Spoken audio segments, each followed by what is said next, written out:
ਇਹ ਤੁਸੀਂ ਮੇਰੇ ਸਸੁਰਾਲ ਵਾਲਿਆਂ ਤੋਂ ਵੀ ਪੁੱਛ ਸਕਦੇ ਜੇ ਜੀ। ਅੱਛਾ, ਇਹ ਅਸੀਂ ਆਪਣੀ ਪਸੰਦ ਦੀ ਸ਼ਾਦੀ ਕਰਵਾਈ, 2 ਸਾਲ ਤੱਕ ਸਾਡਾ ਨਿਕਾਹ ਰਿਹਾ ਜੀ, ਸਭ ਕੁਝ ਠੀਕ ਠਾਕ ਰਿਹਾ ਜੀ। ਅੱਛਾ। ਤੇ ਇਹਦੇ 'ਚ ਮੈਂ ਐਸਾ ਕੋਈ ਮੁਲਵਸ ਨਹੀਂ ਹੈ ਤੇ ਮੈਨੂੰ ਸਾਜ਼ਿਸ਼ ਦੇ ਤਹਿਤ ਫਸਾਇਆ ਗਿਆ ਜੀ। ਕਿਸ ਸਾਜ਼ਿਸ਼ ਕੀਤੀ ਹੈ? ਇਹ ਸਰ ਜੀ ਦੇਖੋ ਹੁਣ ਜਿਹੜਾ ਹੈਗਾ ਮੇਰਾ ਸਹੁਰਾ, ਉਹ ਵੀ ਸਰ ਜੀ ਜਿਹੜਾ ਹੈ ਨਾ ਬਹੁਤ ਲਾਲਚੀ ਕਿਸਮ ਦਾ ਇਨਸਾਨ ਹੈ ਜੀ। ਮੇਰੇ ਕੋਲ ਪਹਿਲੇ ਆਲਰੇਡੀ 4-5 ਲੱਖ ਰੁਪਏ ਲੈ ਚੁੱਕਿਆ ਹੈ। ਅੱਛਾ। ਤੇ ਉਸ ਤੋਂ ਬਾਅਦ ਸਰ ਵਿਆਹ ਤੇ ਮੈਨੂੰ ਕਹਿੰਦਾ ਸੀ ਤੇ ਮੈਂ ਕਿਹਾ ਜੀ ਮੇਰੇ ਕੋਲ ਫਿਲਹਾਲ ਗੁੰਜਾਇਸ਼ ਨਹੀਂ ਹੈ, ਮੈਂ ਆਪਣੇ ਮਤਲਬ ਕਿ ਮੈਨੇਜ ਕਰਕੇ ਤੇ ਨਿਜ਼ਾਮ ਚਲਾ ਰਿਹਾ ਜੀ। ਅੱਛਾ। ਉਸ ਤੋਂ ਬਾਅਦ ਸਰ ਜਦੋਂ ਅਸੀਂ ਇੱਧਰ ਆਉਣ ਲੱਗੇ ਹਾਂ, ਮੇਰੇ ਨਾਲ ਤਾਂ ਹੋਰ ਕਿਸੇ ਨੂੰ ਤੇ ਇਲਮ ਹੀ ਨਹੀਂ ਸੀ ਹੈਗਾ ਕਿ ਮੈਂ ਇੱਧਰ ਨੂੰ ਆ ਰਿਹਾ ਜਾਂ ਜਾ ਰਿਹਾ। ਮੈਂ ਸਹੁਰੇ ਨਾਲ ਰਾਬਤਾ ਕੀਤਾ ਸੀਗਾ, ਉਹਨਾਂ ਨੇ ਕਿਹਾ ਸੀ ਕਿ ਆ ਕੇ ਮਿਲ ਜਾਓ, ਤੇ ਜਦੋਂ ਗਏ ਤੇ ਸਰ ਵਾਕਿਆ। ਅੱਛਾ ਜਮੀਲ, ਯਾਰ ਬੇਲੀ ਤੇਰੇ ਨੇ ਦੋਵੇਂ, ਕਾਸਿਮ ਤੇ ਸੈਫੁੱਲਾ, ਸਹੁਰੇ ਤੇਰੇ ਨੂੰ ਇਹ ਕਿਵੇਂ ਜਾਣਦੇ ਨੇ? ਸਰ ਸਹੁਰੇ ਮੇਰੇ ਨੂੰ ਕੋਈ ਨਹੀਂ ਜਾਣਦੇ ਜੁੰਦੇ, ਸਹੁਰਾ ਇਹਨਾਂ ਨੂੰ ਜਾਣਦਾ ਹੈ। ਕਾਸਮ ਨੂੰ ਜਾਣੂ ਸਰ, ਵੈਸੇ ਇੱਥੇ ਅਦਾਲਤਾਂ 'ਚ ਮਿਲਦੇ ਰਹਿੰਦੇ। ਅੱਛਾ। ਤੇ ਇਹਨਾਂ ਨੇ ਤੇਰੇ ਸਹੁਰੇ ਦੇ ਆਖੇ ਲੱਗ ਕੇ ਤੇ ਇੰਨਾ ਕੁਝ ਕੀਤਾ, ਸਹੁਰੇ ਆਪਣੀ ਧੀ ਮਰਵਾ ਛੱਡੀ ਇਹਨਾਂ ਦੇ ਉੱਥੋਂ, ਹੈ? ਤੂੰ ਇਹ ਕਹਿਣਾ ਚਾਹ ਰਿਹਾ? ਸਰ ਉਹ ਮੈਨੂੰ ਮਰਵਾਉਣਾ ਚਾਹ ਰਿਹਾ ਸੀ ਲੇਕਿਨ ਬਚ ਗਿਆ, ਹੁਣ ਪਤਾ ਨਹੀਂ, ਹੁਣ ਰੱਬ ਦੀ ਰੱਖਦਾ ਹੈ ਜੀ। ਅੱਛਾ, ਉਹ ਤੈਨੂੰ ਮਰਵਾਉਣਾ ਚਾਹ ਰਿਹਾ ਸੀ ਇਹਨਾਂ ਦੋਵਾਂ ਕੋਲੋਂ, ਕਾਸਿਮ ਕੋਲੋਂ ਤੇ ਸੈਫ ਕੋਲੋਂ, ਜਿਹੜੇ ਤੇਰੇ ਯਾਰ ਬੇਲੀ ਨੇ ਜੀ। ਹੈ ਇਹ ਗੱਲ ਸੁਣਾਉਂਦਾ ਮੈਂ। ਤੇ ਉਹ ਦੁਬਈ ਕੌਣ ਹੈ ਜਿਹਦੇ ਨਾਲ ਤੂੰ ਰਾਬਤੇ 'ਚ ਰਹਿੰਦਾ ਤੇ ਜਿਹਦੇ ਕਹਿਣੇ ਤੇ ਤੂੰ ਇਹ ਸਾਰਾ ਕੁਝ ਕੀਤਾ? ਨਹੀਂ, ਦੁਬਈ ਵਾਲੇ ਸਰ ਕੋਈ ਵੀ ਨਹੀਂ ਹੈਗਾ ਜੀ। ਦੁਬਈ ਵਾਲਾ ਕੋਈ ਵੀ ਨਹੀਂ ਹੈ? ਦੁਬਈ ਵਾਲਾ ਕੋਈ ਮਾਮਲਾ ਨਹੀਂ ਹੈ, ਕੋਈ ਸਾਦੀਆ ਕੋਈ ਨਹੀਂ ਹੈ? ਨਹੀਂ ਸਰ। ਫਿਰ ਕੀ ਹੋਇਆ ਸਰ ਫਿਰ ਉਹ ਤੇ ਮੋਟਰਸਾਈਕਲ ਆਪਣੀ ਤੂੰ ਉਹਨਾਂ ਨੂੰ ਦਿੱਤੀ, ਉਹਨਾਂ ਦੀ ਤੂੰ ਆਪ ਇਸਤੇਮਾਲ ਵਿੱਚ ਲੈ ਕੇ ਆਇਆ? ਸਰ ਮੇਰੇ ਕੋਲ ਮੇਰੀ ਆਪਣੀ ਸੀ, ਉਹਨਾਂ ਦੀ ਜਿਹੜੀ ਸੀ ਉਹ ਪਹਿਲੇ ਹੀ ਚਲੇ ਗਏ ਸੀ, ਅਸੀਂ ਤੇ ਘੰਟੇ ਬਾਅਦ ਨਿਕਲੇ ਜੀ। ਅੱਛਾ, ਘੰਟੇ ਬਾਅਦ ਤੁਸੀਂ ਨਿਕਲੇ ਹੋ? ਜੀ। ਕਿੱਧਰ ਚੱਲੇ ਸੋ? ਅਸੀਂ ਤਾਂ ਸਸੁਰਾਲ ਚੱਲੇ ਆ। ਅੱਛਾ, ਫਿਰ ਕੀ ਹੋਇਆ ਉਸ ਤੋਂ ਬਾਅਦ? ਉਸ ਤੋਂ ਬਾਅਦ ਸਰ ਅਸੀਂ ਇੱਧਰ ਆ ਰਹੇ ਹਾਂ ਤੇ ਰਸਤੇ 'ਚ ਕੰਮ ਹੋ ਗਿਆ ਜੀ, ਵਕੂਆ ਹੋਇਆ ਜੀ। ਰਸਤੇ 'ਚ ਤੈਨੂੰ ਰੋਕਿਆ ਕਿਹਨੇ?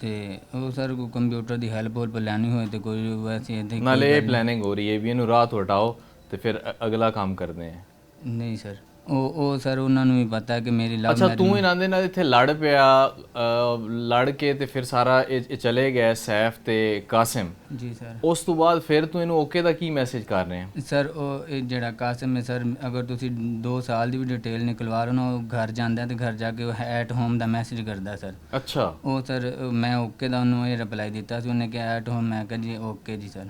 ਇਹ ਸਰ ਤੁਸੀਂ ਡਿਟੇਲ ਨਿਕਲਵਾ ਸਕਦੇ। ਅੱਛਾ, ਐਟ ਹੋਮ ਦੇ ਜਵਾਬ ਤੇ ਤੂੰ ਉਹਨੂੰ ਓਕੇ ਦਾ ਜਵਾਬ ਦਿੱਤਾ ਹੈ? ਸਰ ਇਹ ਤੁਸੀਂ ਡਿਟੇਲ 2 ਸਾਲ ਦੀ ਵੀ ਨਿਕਲਵਾ ਸਕਦੇ। ਪਿਸਟਲ ਇਹਨਾਂ ਨੂੰ ਕਿੱਥੋਂ ਲੈ ਕੇ ਦਿੱਤਾ ਤੂੰ? ਸਰ ਪਿਸਟਲ ਮੈਂ ਨਹੀਂ ਲੈ ਕੇ ਦਿੱਤਾ, ਪਿਸਟਲ ਇਹਨਾਂ ਨੂੰ ਪਤਾ ਹੈ, ਸੈਫ ਨੇ ਸਰ ਕਿਤੋਂ ਲਿਆ। ਇਹਨੇ ਕਿਤਨਾ 21 ਜੱਕ ਦਾ ਕੋਈ ਬੰਦਾ ਸੀ ਜਾਨਾ। ਅੱਛਾ। ਪੀਟੀਆਂ ਵਾਲਾ ਸਰ, ਉਹਦੇ ਕੋਲ ਇਹਨੇ ਕਮੇਟੀ ਪਾਈ ਸੀ ਤੇ ਉਹ 60,000 ਰੁਪਇਆ ਨਾ ਕਮੇਟੀ ਦਾ ਲੈਣਾ ਸੀ। ਉਹਦੇ ਵਿੱਚ ਸਾਰੇ ਇਹਨਾਂ ਨੇ 30,000 ਉਹਨੇ ਦਿੱਤਾ ਸੀ ਤੇ 30,000 ਦਾ ਇਹਨਾਂ ਨੇ ਨਾ ਇਹਨੂੰ ਪਿਸਤੌਲ ਦੇ ਦਿੱਤਾ ਸੀ, ਕਹਿੰਦਾ ਕਿ ਇਹ ਲੈ ਲਾ ਵੇਚ ਕੇ, ਜੇ ਪੂਰੇ ਹੋ ਜਾਂਦੇ ਠੀਕ, ਨਹੀਂ ਤੇ ਫਿਰ ਹੋਰ ਲੈ ਲਈ। ਪਤਾ ਢਿਠਾਈ ਕੀ ਇਸ ਟਾਈਮ ਤੇਰੀ? ਤੂੰ ਅੱਲਾ ਦੀ ਜ਼ਾਤ ਤੋਂ ਡਰ ਵੀ ਨਹੀਂ ਰਿਹਾ। ਜਿਤਨੀ ਬੇਸ਼ਰਮੀ ਔਰ ਬੇਗੈਰਤੀ ਨਾਲ ਤੂੰ ਉਸ ਬੱਚੀ ਦਾ ਕਤਲ ਕੀਤਾ ਹੈ ਨਾ, ਇਹ ਕਰਵਾਇਆ ਹੈ। ਸਰ ਮੇਰੀ ਪਸੰਦ ਦੀ ਸ਼ਾਦੀ ਸੀ, ਮੈਂ ਕਿਉਂ ਕਰਨਾ ਜਾਂ ਕਰਵਾਉਣਾ ਸੀ ਸਰ? یہ جتنی بھی بات بتا رہا ہے، جتنے شواہد ہیں یا جو دوسرے قاسم اور سیف کی جو باتیں ہیں، یہ بالکل تینوں ایک مختلف بات کر رہے ہیں. اس کا یہ کہنا ہے کہ پہلے جو اس نے ایک فیبریکیٹ کی کہانی وہ یہ تھی کہ اس کے سسر کو اس پہ غصہ تھا، یا اس کے سسر نے اسے مارنے کی لیے کوشش کی، ٹارگٹ اسے کیا، لیکن لگ اس کی بیوی کو فائر گئے، جس کی وجہ سے وہ دنیا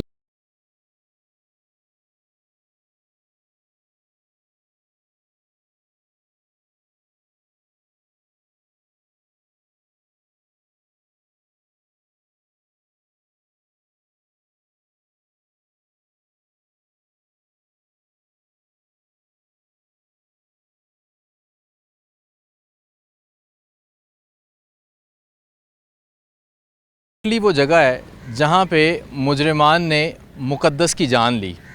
اور یہاں سے اگر ہمارے کیمرہ مین دکھائیں تو یہ پیچھے الوی پارک کا علاقہ ہے جہاں مقدس کو اپنے شوہر کے ہمراہ جانا تھا، جو کہہ کے لایا گیا تھا، پلان کر کے لایا گیا تھا کہ جمیل الوی پارک اپنے سسرال میں اپنی بیوی کو، مقدس کو لے کے جا رہا ہے. تو یہاں پہ ایگزیکٹلی واردات ہوتی ہے. واردات کیا ہوتی ہے، کس طرح سے ہوتی ہے، ایس ایچ او تھانہ سٹی یوسف شہزاد سپرا صاحب ہمارے ساتھ موجود ہیں، ان سے ہم بات کرتے ہیں. سر پہلے تو بہت شکریہ وقت عنایت کرنے کا. یہ کس طرح سے اسٹیبلش کیجئے گا کہ کیسے یہ واقعہ ہوتا ہے اس جگہ پہ؟ جی، اس میں یہ جو مرکزی ملزم ہے اس سارے وقوع کا وہ ہے جمیل. جی، جمیل کی شادی مقدس سے کوئی 2 ماہ قبل ہوئی تھی. 2 فروری کو ان کی شادی ہوئی تھی. تو شادی کے فوراً بعد اس کا کوئی پرانا آشنا تھی لڑکی، اس سے اس کا دوبارہ رابطہ اسٹیبلش ہو گیا اور اب یہ مقدس سے جان چھڑانا چاہتا تھا. بروز وقوع اس نے اپنے اس کے 2 دوست ہیں سیف اور قاسم، ان دونوں کے ساتھ مل کے انہوں نے پلان کیا، بلکہ ان تینوں نے مل کے ایک ہی جگہ پہ افطاری کی ہے اور پلان یہ کیا کہ یہ لے کے نکلے گا اپنی بیوی کو، الوی پارک لے کے جائے گا. جی جی، چونکہ یہ سنسان جگہ ہے اور رات کے وقت یہاں پہ کافی اندھیرا ہوتا ہے، تو یہ جگہ انہوں نے اپنے منصوبے کو تکمیل کرنے کے لیے یہ جگہ انہوں نے مناسب سمجھی. صحیح. کہ یہاں پہ وہ آئیں گے اور اس کو فائر مار دیں گے اور اس کو قتل ود مرڈر کا رنگ دیا جائے گا. ٹھیک ہے، ڈکیٹی ود مرڈر کا رنگ دے دیا جائے گا. تو اس سے وہ پہلے دونوں بائک پہ وہ نکل آئے، قاسم اور سیف. تو یہ جب نکلا ہے تو اس نے اپنے واٹس ایپ سے ان کو میسج کر دیا کہ اوکے کہ میں نکل رہا ہوں. پلان ان کا پہلے سے ہی اور جگہ ان کا تعین ہو چکا تھا کہ اس جگہ پہ یہ سارا یہ کاروائی کریں گے. تو جو ہی وہ ایگزیکٹ اس جگہ پہ پہنچے ہیں تو سیف نے پسٹل کے فائر کیے ہیں جو مقدس کو لگے ہیں، اور وہاں سے ایک فائر جو ہے یہ آگے جو جمیل بیٹھا تھا اس کی بیک میں لگایا جا کے، جس سے مقدس موقع پہ ادھر گر گئی اور موقع پہ ہی اس کی ڈیتھ ہو گئی. تو یہ بائی چانس ہماری ڈولفن ادھر قریب ہی تھی، مین روڈ سے گزر رہی تھی، انہوں نے بر وقت وہاں پہ رسپونڈ کیا اور سیف کو موقع سے گرفتار کر لیا. سیف جو فائر کرنے والا تھا اسے موقع سے گرفتار کر لیا گیا اور قاسم موٹر سائیکل لے کے بھاگ گیا. تو ہم نے پوری ایفرٹ کرنے کے بعد کوئی 1 گھنٹے کے بعد قاسم کو بھی گرفتار کر لیا. قاسم کو بھی مطلب آپ نے بلایا قاسم کو کہ آپ کے دوست کو فائر لگائے یا جی قاسم کو سے ہم نے کال پہ جب سیف نے ساری سٹوری بتا دی تو قاسم کو فون کر کے بلایا گیا کہ کہاں پہ ہیں آپ کے دوست اور اس کی وائف کو فائر لگ گئے ہیں. تو اس نے کہا کہ میں پنجاب ہاسپٹل کے قریب ہوں، میں آ رہا ہوں. تو وہ جو ہی ادھر قریب پہنچا تو اس کو بھی اریسٹ کر لیا گیا اور ان دونوں نے ایگزیکٹ وہی سٹوری بتا دی جو جینین سٹوری تھی. اچھا یہ اس سائڈ سے آ رہے تھے اب ہمارے کیمرے کے عقب سے اور یہاں انہیں الوی پارک جانا تھا، یہاں اس سسرال ہے جمیل کا سسرال. یہ 240 موڑ سے آ رہے تھے اور یہ سامنے الوی پارک ادھر انہوں نے جانا تھا. حالانکہ جو اس کا صحیح راستہ ہے وہ دوسرا جو مین روڈ ہے وہ الوی پارک کو جاتا ہے، لیکن اس راستے کا انہوں نے صرف اس لیے انتخاب کیا تھا کہ یہاں رات کے وقت کافی اندھیرا ہوتا ہے اور آمد و رفت بالکل نہیں ہوتی. تو انہوں نے اپنے منصوبے کو عملی جامہ پہنانے کے لیے اسی راستے کا انتخاب کیا. یہاں سے روڈ جو ہے وہ ہارڈلی 20 میٹر ہوگا، 20 میٹر 30 میٹر سڑک جی ہوگی. یہ بس یہ ٹرن لینا جوار کے ساتھ تو آگے 20-25 میٹر دور روڈ ہے. تو چونکہ دوسرا روڈ اگر وہ صحیح راستے پہ الوی پارک جاتے تو رش والی جگہ ہے، جگہ جگہ کیمرے لگے ہوئے ہیں، تو وہاں پہ وہ اپنے اس منصوبے کو مکمل نہیں کر سکتے تھے. تو انہوں نے کہا کہ یہ راستہ ٹھیک ہے، اس لیے وہ اس راستے سے گزرے. دونوں ملزمان قاسم اور سیف ان کا چالان مکمل ہو چکا ہے، وہ کنفیس کر چکے ہیں جی وہ کنفیشن کر کے حوالات جوڈیشل جا چکے ہیں. جمیل جو تھا اس کو یہ پہلے ایڈمٹ رہا ہے ہاسپٹل میں، اب اس کو ڈسچارج کروایا اور یہ بھی جوڈیشل ہو چکا ہے, یہ بھی جیل جا رہا ہے. یہ بھی جیل جا رہا ہے. گفتگو آپ نے سنی کہ شاطرانہ ایک طریقے سے اپنی ہی بیوی کا مرڈر انہوں نے پلان کیا, اور جمیل اپنے دیگر 2 ساتھیوں کے ہمراہ یہ کام کرتا ہے, اور جیسے ہی انہوں نے یہ قتل کر لیا, یہاں پہ گولی چلنے کی آواز آئی, ساتھ ہی موجود بالکل 20 سے 25 میٹر دور موجود ڈولفن اسکواڈ وہ فوری طور پہ اس پہ رسپونڈ کرتے ہیں اور آتے ہیں, اور آ کے یہاں سے جو مردہ حالت میں جو مقتولہ مقدس ہیں وہ یہاں پہ موجود ہوتی ہے, اور ساتھ ہی اسے فوری طور پہ کارروائی جو ہے, شواہد جہاں سے اکٹھے کیے جاتے ہیں. جو مجرم ہے قاسم اور سیف, قاسم چونکہ مفرور ہوتا ہے, سیف کو فوری طور پہ گرفتار کر لیا جاتا ہے اور اعلیٰ قتل بھی اس سے وہیں پہ برآمد کیا جاتا ہے. دوبارہ پولیس قاسم کو بلواتی ہے اور پھر دونوں سے پوچھتے ہیں کہ یہ کس طرح سے یہ سب کچھ انہوں نے پلان کیا, تو وہ ساری جو کہانی ہے وہ اگل دیتے ہیں. شاید اس کو کچھ وقت لگتا اس سٹوری کو ریزالو ہونے میں, اگر ڈولفن اسکواڈ موقع پہ موجود نہ ہوتی, وہ فوری طور پہ رسپونڈ نہ کرتی. قدرتی کچھ فیکٹرز بھی ہیں اس کیس کو ریزالو کرنے میں. ڈولفن نے تو فوری طور پہ رسپونڈ کیا ہے. ایک انسان پلان کرتا اور ایک پلان اللہ تعالیٰ کی ذات کر رہی ہوتی ہے.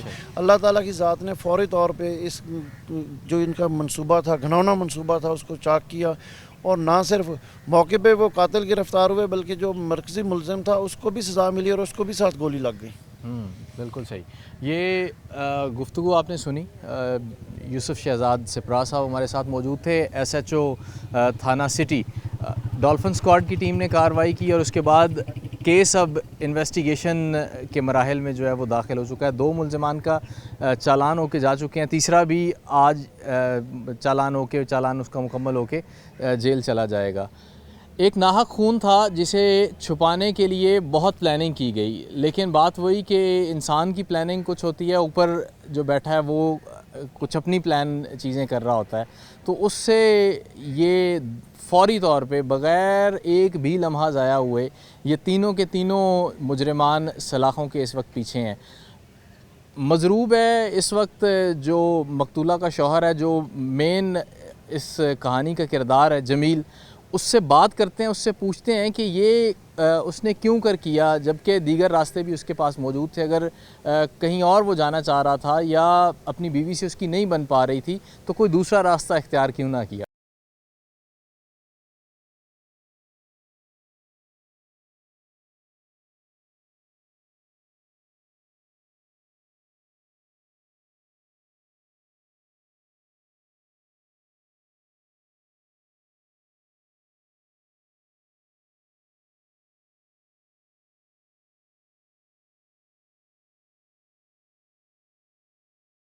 جڑاوالا عابد حسین ظفر صاحب ہمارے ساتھ موجود ہیں. ان سے ہم اس کیس سے متعلق بات کرتے ہیں. سر بہت شکریہ وقت عنایت کرنے کا. بڑا ٹرکی کیس تھا, کس طرح سے اس کو ریزالو کیسے کیا, یہ تھوڑا اس سے متعلق بتائیے. جی, یہ ایکچولی جو ہے مقدس نامی ایک خاتون ہے, 240 کی رہنے والا ایک جمیل پٹواری ہے, اس کے ساتھ اس کی ریسنٹلی 3 ماہ کے قریب جو ہے پہلے شادی ہوئی ہے, تو اس کی پسند کی شادی ہے اس نے, لیکن ان بٹوین کو اس کے جو ہے وہ آلریڈی کسی کے ساتھ ٹرم چل رہے تھے, کوئی خاتون ہے بیرون ملک ہوتی ہے اس کے ساتھ, تو اس نے جو ہے بجائے اس کے کہ اس کو ڈائیورس کرتا ہے یا اس طرح کرتا ہے, اس نے یہ پلان آؤٹ اس طرح کیا ہے کہ اس نے اپنے جو سیف اللہ اور قاسم اس کے دوست ہیں ان کے ساتھ بیٹھ کے افطاری کی ہے. افطاری کر کے تصبح پروگرام اس کو مطلب مارنے کا انہوں نے پلاننگ کی کہ اس کو راستے سے کس طرح ہٹا کے میں آگے شادی کر سکتا ہوں. تو اس نے 27 مارچ کو جو ہے شام کو افطاری کے بعد یہ نکلے ہیں, اور جمیل اپنی بیوی مقدس بیوی جو اس کو ساتھ بٹھا کے لے کے جاتا ہے. تو ٹی ایچ کیو ہاسپٹل جڑاوالا کی بیک سائڈ پہ ایک جو ہے راستہ ہے, وہاں پر درخت وغیرہ ہیں, سرکنڈے ہیں, کوئی عام گزرگاہ نہیں ہے. تو وہاں جا کر اس نے جو ہے وہ پچھلے لڑکے جو ساتھ اس کے جا رہے ہوتے ہیں, پسٹل بھی ان کو ارینج کر کے دیتا ہے, تو انہوں نے جا کر روکا ہے, ان کو انٹرسپٹ کیا ہے اور اس کو جو ہے وہ فائرنگ کر کے تو اس کو زخمی کر دیا ہے. اتفاق ایسا ہوا ہے کہ فائر جب لگا ہے وہ خاتون کو, تو اس کو جو ہے کمر میں لگ کے کراس کرتے ہوئے اس پٹواری کو بھی جو ہے ہٹ کیا ہے اس نے.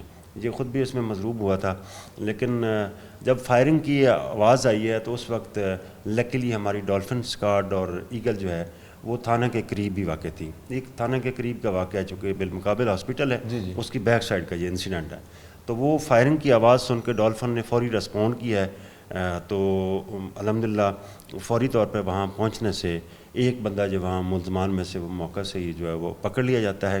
تو اس سے دوران انٹروگیشن اس نے آگے یہ اپنا ساتھی بتایا اور ساری یہ جو ہے اس نے بتائی, جس پر وہ مقدس کو ہاسپٹل تو لایا گیا, لیکن ظاہر ہے وہ بیچاری سیویئر انجرڈ تھی, اس کی جو ہے وہ ڈیتھ ہو گئی اس دوران. اس طرح کر کے جو مطلب ان کا پلاننگ یہ تھی کہ اس کو جو ہے ہم ڈکیتی مرڈر جو ہے اس کا رنگ دے دیں گے اور اس طرح ہم جو ہے اس میں سے بچ جائیں گے. لیکن الحمدللہ وہ اللہ کی طرف سے آسانی پیدا ہوئی ہے. اس میں ایک بے گناہ خاتون کا قتل ہوا ہے, تو اس کو ٹریس کرنے میں ہماری اللہ تعالیٰ نے بڑی اس میں مدد کی ہے اور ہم پہنچے ہیں سگاگ پہ. اچھا, یہ جو شخص پکڑا جاتا ہے سیف اللہ نامی شخص ہے, یہ وہیں سے یہ وہاں سے جو ہے وہ قاسم پکڑا جاتا ہے فوری طور پر موقع سے. تو وہ آگے بتاتا ہے کہ سیف اللہ میرے ساتھ تھا اور جمیل نے اس طرح میں یہ پلان کیا تھا. جمیل نے یہ پلان کر کے دیا تھا اور سیف اللہ جو ہے یہ اچھا, ان کا کوئی ریکارڈ سیف اللہ یا جمیل کا کوئی پریویس ریکارڈ ان کا؟ نہیں, پریویس ریکارڈ کوئی نہیں ہے ان کا. یہ جو جمیل پٹواری ہے اس کے ساتھ ہی جو سیف اللہ ہے وہ اس کا عزیز بھی ہے اور بطور منشی اس نے رکھا ہوا تھا, جس طرح پٹواری رکھتے ہیں اپنے ساتھ. اور جو قاسم لڑکا ہے وہ کو عدالت میں اہلکار ہے, کوئی چھوٹا کو نائب قاصد وغیرہ ہے. وہ اس طرح کر کے دوستی ان کی پرانی تھی. تو وہ تو ویسے بھی سیف اللہ اس کے گھر ہی رہ رہا تھا کافی عرصہ سے, تو اس طرح انہوں نے پلان آؤٹ کیا ہے اس کو. اچھا, اس مرڈر کے پیچھے خالصاً صرف اور صرف جمیل ہی کی پلاننگ تھی یا پھر کوئی اور بھی اس کا اور بھی مشیر ہے اس کا اس میں؟ اس میں الحمدللہ بڑی ہم نے تھارو انویسٹیگیشن انٹروگیشن کی ہے, چونکہ ظاہر ایک سنگین مقدمہ تھا. تو اس میں اصل حقائق تک پہنچنے کے لیے ہم نے جتنی بھی ہمارے پاس اب تک ایویڈنس کلیکٹ ہوئی ہے اس کے مطابق جو ہے وہ ان کا کوئی اور کسی قسم کی کوئی دشمنی, کوئی اور ایسی چیز نہیں تھی. اور سب سے بیسک بات یہ ہے کہ موقع سے جب ایک بندہ ہی اریسٹ ہو گیا تو اس کی انٹروگیشن میں اس نے سارا یہ انکشاف کیا, تو اس میں جمیل کی ہی پلاننگ جو ہے ہمارے سامنے آئی ہے. جمیل نے پلان کیا اپنی بیوی کا قتل اور پھر ساتھ اپنے دوستوں کو ملاتا ہے, اپنے ساتھیوں کو, اور اسے ڈکیتی مرڈر کی کا رنگ دینے کی کوشش ایک کی جاتی ہے. ہوتا یہ ہے کہ یہ چونکہ تھانے کے قریب ہی یہ سب کچھ ہو رہا ہوتا ہے, اور پھر وہاں پہ ایک شخص جس کا نام قاسم بتایا جا رہا ہے, قاسم نامی شخص کو پولیس گرفتار کرتی ہے, اور پھر یہ عقدہ کھلتا ہے کہ کس طرح سے یہ پلان کر رہے تھے یہ سب کچھ. انتہائی افسوسناک ایک معاشرتی برائی ہے سر یہ کہ آپ کی شادی نہیں چل رہی, مار پیٹ شروع ہو جاتی ہے, اور پھر اس طرح کے جو سنگین جرائم ہیں وہ ہوتے ہیں. کیا کوئی پیغام دیں گے آپ دیکھنے والوں کو ہمارے؟ گزارش تو یہی ہے, ظاہر ہے دیکھیں چیزیں آپس میں نہ چاکی نہ اتفاقی اس طرح کی چیزیں آنے پہ ہمیں ساری چیزیں جو ہیں ان کو ذہن میں رکھنا چاہیے. پہلی تو ہے اپنے میں جو ہے برداشت کا مادہ ہونا چاہیے, اس چیز پہ جو ہے غور کیا جائے. اس کے علاوہ اگر خدا نخواستہ کوئی ایسی سٹیج آ گئی ہے جس پہ ممکن ہی نہیں رہ رہا کہ آپ نہیں آگے سروائیو کر سکیں گے, تو آپ کو قانون میں ہاتھ لینے کی ضرورت نہیں ہے. دیکھیں اس میں بھی جیسا کہ مطلب ڈائیورس کا اس کے پاس حق تھا, اگر نہیں وہ رہنا چاہتا یا کوئی بھی ایشو ہے تو ڈائیورس کر دیتا, لیکن خدا نخواستہ ایک انسانی جان کو اس طرح جو ہے وہ قتل کر دینا, یہ ہمارے لیے بڑا جو ہے وہ المناک ہے, یہ بات ہے. اچھا, اس میں کہیں آپ کو لگتا ہے کہ جو ہمارا سوشل جو فیملی سسٹم ہے ہمارا, اس کی بھی کہیں نہ کہیں کمزوری جو ہے وہ دکھائی دے رہی ہے کہ گھر والے, فیملی والے وہ جب انوالو نہیں ہوتے اس طرح کے معاملات میں تب بھی ایسے مسائل ہوتے ہیں؟ جی بالکل, اس میں جو ہے وہ ظاہر ہے والدین ہیں یا سسرال ہیں یا اس کے علاوہ ہمارے جو فیملی کے معززین ہیں, ان سب کو اپنا رول پلے کرنا چاہیے کہ سارے جو ہے وہ ٹالریٹ کریں. چھوٹی موٹی چیزیں ہوتی ہیں ان کو جو ہے ظاہر ہے ایک دوسرے کا رشتہ اس طرح کا ہے جس میں ایک دوسرے کو ٹالریٹ کرنا پڑتا ہے. تو اس میں سب کو اپنا جو ہے وہ کردار ادا کرنا چاہیے آئندہ فیملی لائف کی بہتری کے لیے, اتفاق کے لیے, میاں بیوی اور فردر بچوں کی لائف کے لیے. طلاق کا جو فعل ہے یا عمل ہے اس کو ناپسندیدہ ترین قرار دیا گیا ہے, اور ٹھیک ہے یہ حق ہے کسی بھی شادی شدہ جوڑے کا کہ اگر ان کے معاملات نہیں چل پاتے تو وہ ایک راستہ اختیار کر سکتا ہے, قانونی بھی اور شرعی حق بھی ہے.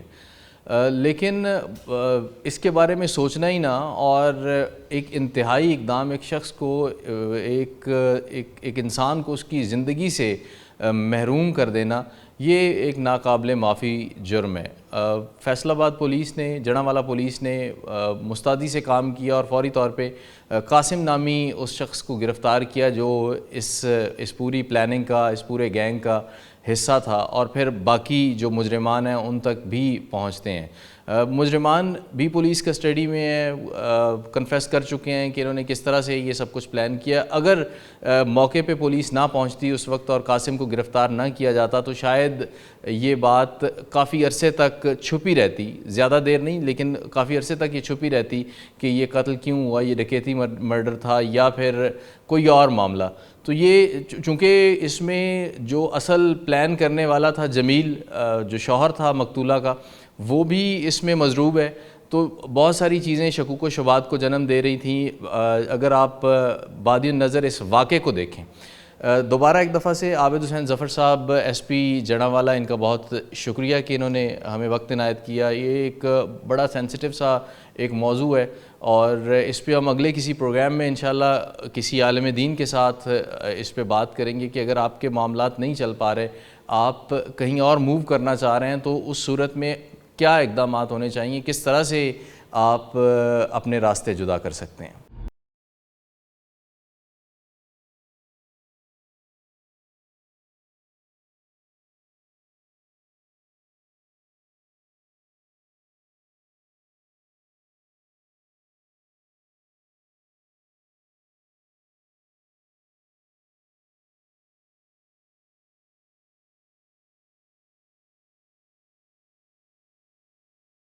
اسلامک اسکالر سید حسن مجتبیٰ ترمذی ہمارے ساتھ موجود ہیں، ان سے ہم اس اہم اور حساس موضوع پہ بات کرتے ہیں۔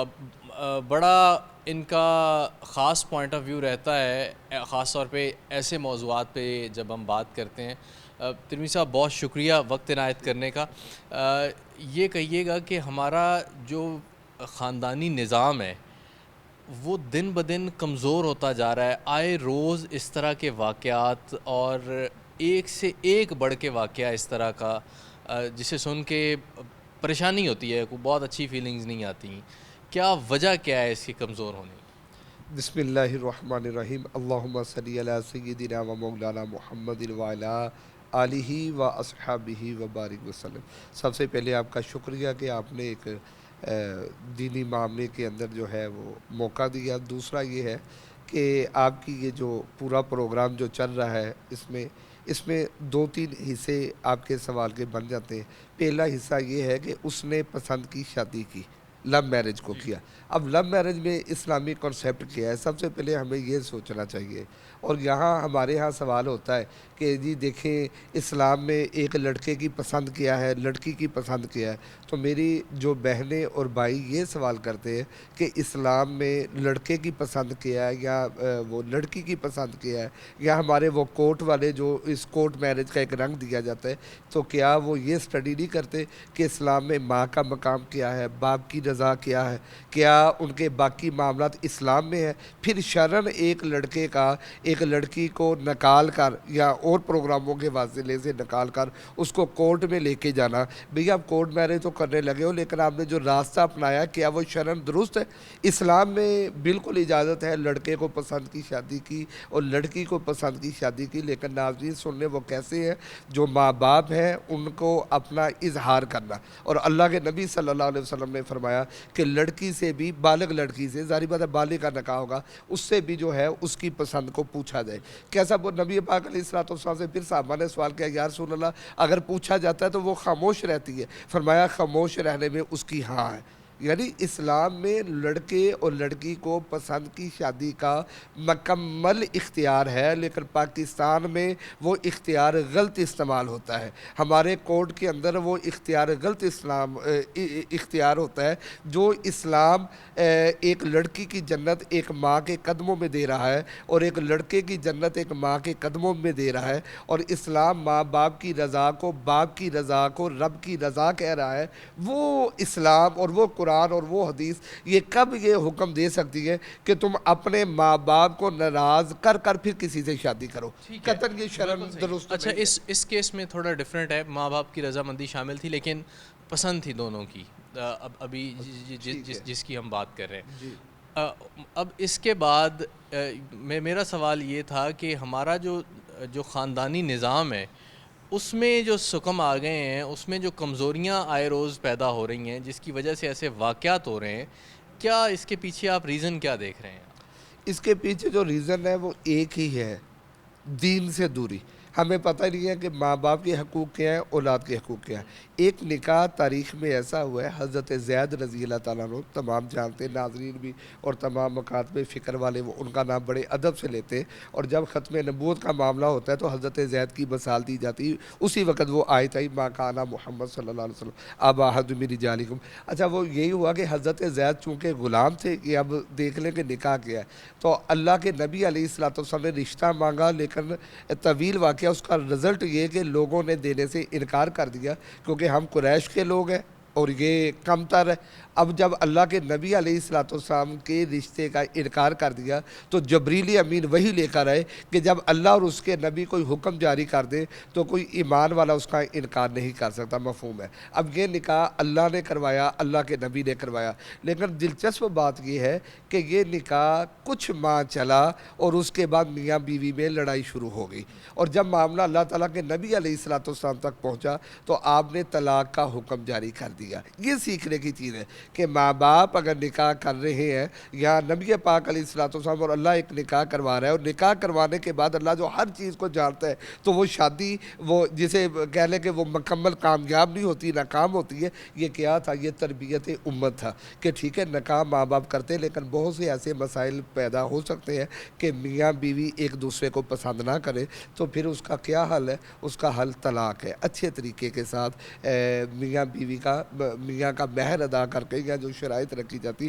وہ ادا کر کے علیحدہ ہو جانا، اور یہاں تک بھی حکم ہے جو تم محبت میں اپنی بیوی کو دے سکو اس کا مطالبہ نہ کرنا اور اس کو اپنے نکاح سے علیحدہ کر دینا، اور پھر اس عورت کو اختیار ہے کہ وہ عدت گزارنے کے بعد جس سے چاہے اپنا نکاح کر سکتی ہے۔ اچھا ایک صورتحال اور ہے جیسا کہ اس کیس میں ہم دیکھ رہے ہیں کہ بتانا نہیں چاہ رہا شوہر اپنی بیوی کو کہ اب چونکہ وہ ایک ڈیسیجن لے چکا ہے، شادی ہو کے وہ اس کے گھر آ چکی ہے، منکوحہ اس کی بن چکی ہے، وہ اب وہ معاشرے کو نہیں بتانا چاہ رہا، اپنی بیوی کو نہیں بتانا چاہ رہا کہ وہ اسے پسند نہیں کر پا رہا یا اس کے ساتھ وہ نہیں ایڈجسٹ ہو پا رہا، تو ایسے میں کیا احکامات ہیں، کس طرح سے جو ہے وہ دوری اختیار کی جائے اپنے پارٹنر؟ دیکھیے یہ ایک سوال جو ہے نا وہ سینس لیس ہی ہے، وہ جو اس کا رویہ، اگر وہ بالغ ہو گیا ہے وہ نکاح کر سکتا ہے، نکاح کرنے کے بعد اسے اپنی زوجیت میں لا رہا ہے، سب کچھ کر رہا ہے کیونکہ زوجیت ادا کر رہا ہے، باقی معاملات کر رہا ہے، تو اگر وہ اسے ناپسند ہے تو وہ کیوں نہیں کہہ پا رہا؟ کیا کمزوری ہے؟ یہ تو نیگلیجنسی اس کی ہے، یہ تو مطلب ایک ویسے ہی نامناسب سی بات ہے۔ اس کا مطلب ہے کہ وہ اگر اسلام اور قرآن کے حکم کی منافی کر رہا ہے کہ جب نکاح کے وقت اس کی پسند کا پوچھا گیا تو کیا اسے اس وقت پسند نہیں تھی؟ کیا جب اس نے امام صاحب کو کہا کہ مجھے قبول ہے، کیا اس نے گن پوائنٹ پہ اس وقت کہا ہے؟ یا اس وقت کون سی مجبوری اسے عائد تھی کہ اس نے اسے کہا کہ یہ مجھے قبول ہے؟ اور یہ تو مطلب وہ نکاح ہی باطل ہے۔ اب ذرا ایک اور اہم نقطہ ہے اس کی طرح اس پہ بات کرتے ہیں۔ جب ہم اس کو انٹرویو کر رہے تھے، یہ جو مین جو اس میں ملزم ہے جو شوہر ہے اس خاتون کا، جب ہم اس کو انٹرویو کر رہے تھے تو یہ ایک اور پینترا چل رہا تھا، یہ بات کر رہا تھا جو مقتولہ ہے اس کے کریکٹر کے خراب ہونے کی، اس کے کردار پہ اس کے بات کر رہا تھا کہ پہلے تو یہ کہہ رہا تھا کہ اس کا کردار ٹھیک نہیں تھا۔ اگر کوئی ایسی صورتحال سامنے آتی ہے تو پھر ایسے میں کیا احکامات ہیں؟ یقیناً اگر میری مصروفیت مساجد اور مدارس کی ہے اور آپ کی جو مجرم کون آپ کی تو مصروفیت ہی ایسے پروگراموں کی ہے، اور آپ نے ایک نہیں کئی ملزموں کے انٹرویو کیے اور ملزمات کے کیے. آپ نے یہ غور کیا ہوگا ملزم نے کبھی بھی سچ نہیں بولا، اور کبھی ایسا نہیں ہوا کہ اس نے سچ بولا، اور کبھی اس نے یہ نہیں کہنا کہ وہ بڑی نیک تھی، وہ بڑی اچھی تھی، وہ بڑی پیاری تھی، میں ہی بد چلن تھا، میں نے اسے اپنی خواہش کے تحت مارا. اس نے ہمیشہ یہ پارٹنر پہ ڈالنے کی کوشش کرنی ہے. یہ تو اس کی رائے درست نہیں ہے. اور اگر کوئی ایسا بھی ہے تو اسلام اس کا کیا حکم دیتا ہے؟ پہلا حکم دیتا ہے کہ آپ اس کا بستر علیحدہ کر لیں، اس کے منہ پہ ایک ضرب ایک دو تماچوں کی جو اجازت ہے شرعی طور پہ وہ ہے، اس سے زیادہ آپ اسے علیحدگی اختیار کر لیں. اس کے بعد تیسرا آپشن تو کوئی بھی نہیں ہے کہ آپ اسے مار ڈالیں یا قتل کر ڈالیں یا کوئی اور سزا دیں. اسلام میں کوئی ایسا آپشن وہ موجود نہیں ہے. سادہ علیحدگی نہیں ہے، آپ نے اس کو سمجھانا ہے، پھر سختی کرنی ہے. جی بالکل. پہلے اپنا بستر علیحدہ کریں اس سے، گفتگو میں اپنا وہ ترتیب نہ بولیں، اپنا کھانا کھانا علیحدہ کریں. اس کے بعد کسی اگر ہاتھ پہ جاتا ہے تو آپ ایک وہ اپنے تماچا ایک دو تماچوں کی جو اجازت ہے وہ آپ لگا سکتے ہیں سمجھانے کی نیت سے. تو اگر پھر بھی نہیں تو آپ اس سے علیحدگی اختیار کر لیں. اور یہ تماچا ضروری نہیں ہے، آپ اس کے علاوہ بھی علیحدگی اختیار کر سکتے ہیں. اچھا، اس کا تھوڑا ریفرنس اگر آپ کوٹ کر دیں، کیونکہ یہ ایک سینسٹیو ایک نہیں، نبی پاک علیہ الصلوۃ والسلام کے پاس بہت سے ایسے مواقع آئے ہیں کہ جس پر اور صحابہ کرام کی رضوان اللہ اجمعین کی زندگی پہ کہ جب وہ عدالت لگتی تھی جسے شرعی عدالت کہا جاتا ہے، اور اس میں دونوں کا موقف سنا جاتا تھا. بلکہ ایک ریفرنس تو علیحدگی کا ایسا آ گیا ہے تو کہ نبی پاک علیہ الصلوۃ والسلام کے پاس ایک خاتون آ گئی اور اس خاتون نے آ کے کہا یا رسول اللہ یا حبیب اللہ، میرے ماں باپ نے میرا نکاح کر دیا ہے اور مجھے وہ جو ہے وہ پارٹنر پسند نہیں ہے. آپ نے کہا اسے پسند نہیں تھا تو اس ابن ماجہ کا حوالہ ہے، اور کہا کہ یا رسول اللہ مجھے اپنا خامد جو ہے وہ پسند نہیں ہے. تو آپ نے پوچھا کیا تمہاری رائے کو نہیں لیا گیا؟ انہوں نے کہا نہیں لیا گیا. تو نبی پاک علیہ الصلوۃ والسلام نے وہ نکاح منسوخ قرار دیا اور علیحدگی کروا دی. بہت شکریہ قبلہ وقت عنایت کرنے کا. یہ وہ تمام پہلو تھے جو اس کیس کو لے کے اسلامک پوائنٹ آف ویو سے ہم جن پہ بات کر سکتے تھے، اور بڑی مفصل اس پہ گفتگو بڑے جامع طریقے سے ان تمام مسائل کا احاطہ کیا گیا جو اس پورے کیس اسٹڈی میں سامنے آتے رہے. ایک سے ایک عجیب واقعہ یقینی طور پہ اپنی روایات ہیں، اسلامی روایات ہیں، ان سے دوری ہے، جس کی وجہ سے ایسے واقعات آئے روز رونما ہو رہے ہیں.